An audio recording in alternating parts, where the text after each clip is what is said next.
Hello friends, welcome to ashamrozgar.com. আজি এটা shocking news আইছে। Actually এটা নোটিফিকেশন আইছে যত জুনিয়র ইঞ্জিনিয়ার PWD জি সকলে ফিল আপ কৰিছে জুনিয়ৰ ইঞ্জিনিয়াৰৰ বাবে সিলেবাস নিউ এটা সিলেবাস ওলাইছে 2025 লেটেস্ট হিচাপে। তো ফার্স্টত আমি চাম যে আগতে কেনেকুৱা আছিল PWD জুনিয়ৰ ইঞ্জিনিয়াৰৰ সিলেবাস আৰু এতিয়া আৰু 6টা 7টা মান সাবজেক্ট এড কৰিছে আৰু যেকেটা জুনিয়ৰ ইঞ্জিনিয়াৰ ডিপ্লোমা লেভেলৰ যিবিলাক হাৰ্ড সাবজেক্ট হেইকেটা এড হৈ গৈছে। তো আমি ফাৰ্স্টতে আগৰটো চাম আগতে কেনেকুৱা আছিল। তো চাও পাৰে এটো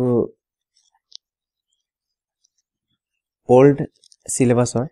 আগতে এনেকুৱা আছিল construction materials, transportation engineering, engineering survey, geotechnical engineering, environment engineering, estimation and valuation, construction management, water supply engineering, sanitary engineering, advanced building construction and earthquake engineering.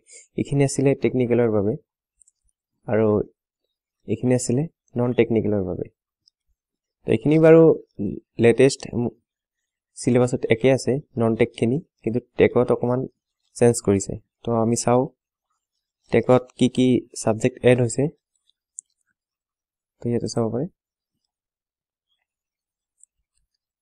তো ইয়াতে কনস্ট্ৰাকশন মেটেৰিয়েলছ আহিছে। তো মই কম্পেয়াৰ কৰি দেখাইছো আপোনাক।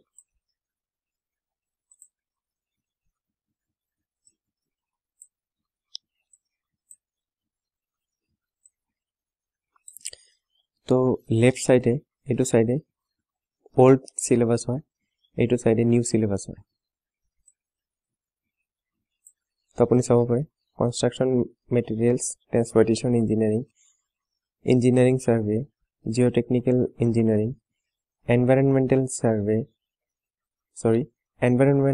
Engineering, estimation and valuation, construction management, water supply engineering, sanitary engineering, advanced building construction and earthquake engineering. এখিনি বাৰু এটোৰ লগত ঠিকই আছে, আগৰ সিলেবাসৰ দৰে ঠিকই আছে নাম্বাৰ 10 লৈকে। তাৰ পিছত ইয়াতে 6টা এড কৰিছে। তো সাম ইয়াতে কি আছে, সিভিল ইঞ্জিনিয়াৰিং ড্ৰয়িং এইটো এড কৰিছে, লগতে স্ট্ৰাকচাৰাল মেকানিক্স এইটো একচুয়ালি ডিপ্লোমা লেভেলৰ ডাইৰেক্ট সাবজেক্ট নাথাকে, স্টিল আৰু আৰসিসি অকমান ভিতৰত সোমাই থাকে। ইয়াতে ডাইৰেক্ট এটা সাবজেক্ট দি দিছে যত এসএসসি জেইত যেনেকুৱাকে থাকে সেম হেনুকা স্ট্ৰাকচাৰাল মেকানিক্স ইয়াতে দি দিছে। লগতে হাইড্ৰলিক্স আছে। তাৰ পিছত বিল্ডিং মেটেৰিয়েলছ এণ্ড কনস্ট্ৰাকচন এইটো বাৰু ঠিকই আছে, এইটো ইজি সাবজেক্ট হয়। এইটোৰ লগত সিমিলাৰ এইটোও হয় কনস্ট্ৰাকচন মেটেৰিয়েলছ। তাৰ পিছত ইয়াতে চাব পাৰে structural design and detailing, RCC and steel. ইয়াতে actually দুটা সাবজেক্ট সোমাই আছে আৰু দুটা সাবজেক্ট বহুত হাৰ্ড হয় ডিপ্লোমা লেভেলত। আৰসিসি আৰু স্টিল দুটা লাগিব ইয়াতে, দুটা হাৰ্ড সাবজেক্ট।